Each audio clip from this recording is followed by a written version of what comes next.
तमाम तदाबीर की इमाम है। जून की 10 तारीख है और हमारी क्रिकेट टीम ने जो गुज़श्ता शब कर दिया है उस पर 4 हर्फ और क्यों हुआ है इसके कुछ इशारे सामने आ रहे हैं, कुछ मज़ीद सामने आएंगे और सामने कैसे आएंगे इसकी इस वीडियो में बात करते हैं। मोहसिन नकवी ने कुछ चीज़ें बताई हैं और मोहसिन नकवी ने बताई हैं, अपने आप में एक लतीफ़ा है, इसकी भी बात करेंगे। शाहिद खान आफरीदी ने क्या कहा है इसकी भी बात करेंगे। लेकिन सबसे पहले इस शिकस्त में कौन सा खिलाड़ी मशकूक है कि उसने ये मैच हरवाया है, उसने जानते बूझते ये मैच हरवाया है। एक खिलाड़ी इस शिकस्त में मशकूक है और ये अब बाज़ाब्ता तौर पर पाकिस्तान में टेलीविज़न चैनल्स पर प्रोग्राम्स में कहा गया है, कहा जा रहा है। तो पाकिस्तान जो है वो 120 रन नहीं बना सका। 119 इंडिया को हमने रिस्ट्रिक्ट किया, 119 से आगे नहीं जाने दिया, उससे पहले भी हम रोक सकते थे, लेकिन इंडिया ने 119 रन बनाए। 120 रन, हर गेंद पर 1 रन चाहिए था। पाकिस्तान को आसान तरीन काम था। ये T20 में इंडिया का सबसे कम स्कोर था और हम ये मैच भी 6 रन से हार गए। ये मैच हारना मुश्किल था लेकिन हमने कर दिखाया। आमतौर पर हम कहते हैं ये जीत मुश्किल थी लेकिन हमने कर दिखाया। ये मैच हारना मुश्किल था लेकिन हमने कर दिखाया। इमाद वसीम का नाम आ रहा है, इमाद वसीम का नाम आ रहा है कि इमाद वसीम ने ये मैच हरवाया है और हरवाया सिर्फ गैर जिम्मेदारी से नहीं है, सिर्फ गैर जिम्मेदारी से नहीं हरवाया। इमाद वसीम के बारे में मैं नहीं कह रहा, ये बात टेलीविजन प्रोग्राम में चैनल 24 पर इंजमाम उल हक बैठे थे, सलीम मलिक बैठे थे। इंजमाम उल हक ने पहले तबसरा किया और इंजमाम उल हक ने यह कहा कि गैर जिम्मेदारी का मुजाहिरा किया, कुछ इस तरह की बात की। सलीम मलिक ने कहा नहीं, मैं इस तरह से बात नहीं करूंगा जिस तरह से इंजी भाई ने एहतियात से बात की, मैं सीधी बात करूंगा। इमाद वसीम ने मेक श्योर किया कि पाकिस्तान ये मैच हारे। इमाद वसीम ने पाकिस्तान को मैच हरवाया, उसने यकीनी बनाया कि पाकिस्तान ये मैच हारे। उसने रन्स भी नहीं बनाए, एवरेज भी ऊपर ले गया और आउट भी नहीं हुआ और इंडिया ने उसको आउट भी नहीं किया। इमाद वसीम पर बड़ी उंगलियां उठ रही हैं कि इमाद वसीम ने क्या किया है। इमाद वसीम ने 15 रन्स बनाए, 23 गेंदें खेली। सलीम मलिक कहते ओवर पीता था, जितनी गेंदें इसके हिस्से में आई और सिंगल लेकर फिर सामने आ जाता था। तो ये इमाद वसीम का किरदार था। और ये भी पूछा गया कि जब एक बंदा बैठा हुआ था तो उसको क्यों टीम में लाया गया है और फिर अब्दी ऑर्डर क्यों खिलाया गया है। जैसे भी रन्स किए थे शादाब ने, 40 किए थे, तो शादाब को क्यों नहीं खिलाया। इमाद वसीम को ऊपर प्रोमोट करके भेजा और उसने ये मैच हरवा दिया। ये इमाद वसीम पर भी सवाल उठ रहा है। इसके अलावा इस मैच में सवाल मजीद उठ रहा है, ये उठ रहा है इमाद वसीम के साथ साथ शादाब पे, इफ्तिखार पे। इन पर तो गैर जिम्मेदारी का इल्ज़ाम है कि तीनों ने मिलकर 39-40 गेंदें खेली और उनको जिस तरह से ज़ाया किया है, तो इस पर भी सवाल हो रहा है कि इन्होंने पाकिस्तान की हार में एक बहुत बड़ा किरदार अदा किया। मोहसिन नकवी का क्या कहना है? मोहसिन नकवी ने कहा है कि इस टीम को एक बड़ी सर्जरी की ज़रूरत है। वैसे बड़ी सर्जरी मतलब क्या, हामला हो गई ये टीम जो इन्होंने किया है वो तो ऐसे ही लग रहा था। टीम के कुछ खिलाड़ियों की फिटनेस के भी बड़े बुरे मसाइल हैं।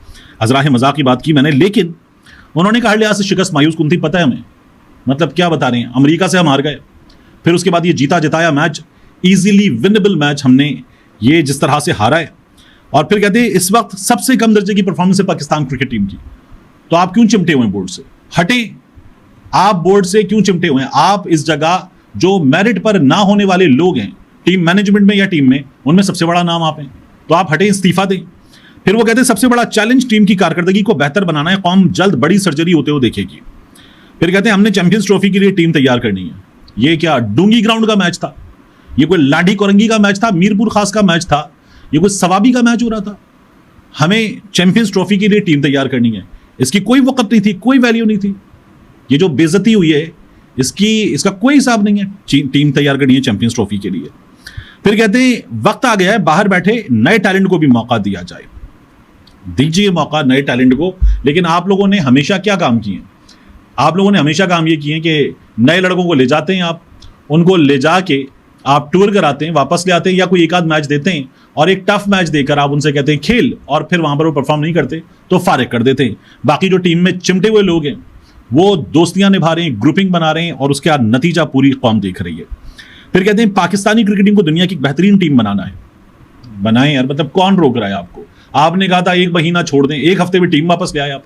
ये टीम जीत कर आएगी, मतलब देख रहे हैं हम भी क्या जीत कर रही है।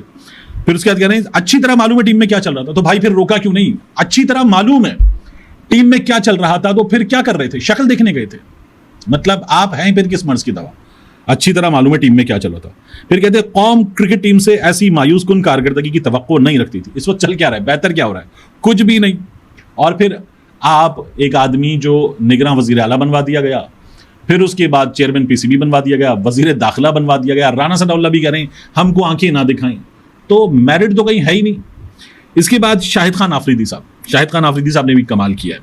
वो कहते हैं वर्ल्ड कप के बाद टीम की अंदरूनी कहानी सामने लाऊंगा। तो मतलब अभी क्या, मतलब रोते रहे हम लोग। अगर आपको कुछ पता है और आप एक इन्फ्लुएंशियल आदमी है और आप कुछ कर सकते हैं और कुछ जानते हैं इस टीम के बारे में कि ये इतना बुरा क्यों खेल रही है, तो वर्ल्ड कप के बाद लाऊंगा। अच्छा, पैनल में मोहम्मद वसीम बैठे हैं जिन्होंने बेहतरीन अंदाज में काम किया। इन्हें भी बहुत चीजें मालूम है, मुझे भी बहुत कुछ मालूम है, लेकिन खुलकर नहीं बोल सकते। मतलब जितने आप इन्फ्लुएंशियल हैं, ताकतवर हैं और जहां जहां से आपको बाकायदा तौर पर सपोर्ट किया जाता है, आप भी खुलकर नहीं बोल सकते, तो फिर कौन बोलेगा खुलकर। वो कहते हैं तमाम चीजों की जिम्मेदारी कप्तान पर आयद होती है, क्योंकि वो अपने साथ सबको लेकर चलता है। या तो कप्तान टीम का माहौल खराब कर देता है, वरना टीम को बना देता है। कोचेस और टीम मैनेजमेंट से पहले कप्तान ही टीम को मुत्तहिद करता है, उसके पास इख्तियार होता है, जबकि उसे सिलेक्शन कमेटी सपोर्ट करती है। मैदान पर टीम लड़ाने का काम कप्तान का। ये बात ठीक है शाहिद खान आफरीदी की। फिर कहते हैं शाहीन के साथ मेरा रिश्ता किसी और किस्म का है। अगर मैं कोई बात करूंगा लोग यही कहेंगे कि अपने दामाद को सपोर्ट कर रहे हैं, हालांकि मैं ऐसा नहीं हूं। अगर मेरी बेटी, बेटा या दामाद गलत हैं तो मैं गलत को गलत कहूंगा। अच्छा ठीक है, तो गलत को गलत कहना तो कहें, वर्ल्ड कप के बाद कहूंगा, इस वक्त कहूंगा, उस वक्त कहूंगा, किस चीज़ का इंतजार कर रहे हैं? तो यह हमारी क्रिकेट का सत्यानाश हो गया है। एक वाहिद चीज़ है जो कौम को खुशी देती है, हमने कौमी खेल से भी आगे रखा हुआ है क्रिकेट को, और क्रिकेट ने हमें इस वक्त इंतहाई मायूस किया हुआ है। ये मुनासिब तरीन लफ्ज़ हैं इस टीम के लिए जो कहे जा सकते हैं। तो बहरहाल तहकीकात होनी चाहिए। मशकूक है, मेरे नज़दीक ये शिकस्त नहीं है, ये मशकूक शिकस्त है। ये शिकस्त भी और अमरीका से शिकस्त भी, तो दोनों की तहकीकात होनी चाहिए। इसके अलावा पाकिस्तान तहरीक इंसाफ ने लाहौर में, साहिवाल में वर्कर्स कन्वेंशन किए, खानेवाल में वर्कर्स कन्वेंशन किए, और ऐसी सूरत हाल में कि जहाँ पुलिस पहुँच रही थी, जहाँ पुलिस ने बाकायदा तौर पर धमकियाँ दी, लोगों को डराया धमकाया, पुलिस ने बंदों को गिरफ्तार किया, लोगों के घर तोड़े, उन पर पर्चे किए, उस सूरत हाल में भी पंजाब में ये वर्कर्स कन्वेंशन हुए हैं। ये पाकिस्तान तहरीक इंसाफ ने शो ऑफ पावर पंजाब में किया है। इसके अलावा कल दिन की खबरें थी, लेकिन उसके बाद रात में फिर वही खबरें आई हमारे सामने। आलिया हमजा को, सनम जावेद को एक बार फिर उनके घरों पर लेकर गए और वहाँ जाकर उनके अहले खाना को भी संगीन नताइज की धमकियाँ दी, और दोबारा हिरासानी का एक पूरा केस उनकी फैमिलीज़ के मुताबिक हमारे सामने है। ये सिलसिला वो कहते हैं नहीं रुक रहा, इसको रोका जाए। तो ये हालात हैं। इन हालात में आलिया हमजा हों, सनम जावेद हों, यास्मीन राशिद हों, सब की सब खवातीन निशाना बन रही हैं। और हम अदालतों का जो किरदार देख रहे हैं वो ये है कि ठीक है, एक और रिमांड लीजिए, एक और रिमांड लीजिए, एक और रिमांड लीजिए, एक और गिरफ्तारी की है, लाइए उसका पर्चा, एक और रिमांड लीजिए। ये हमारे यहाँ चल रहा है, जो अफसोसनाक है लेकिन है।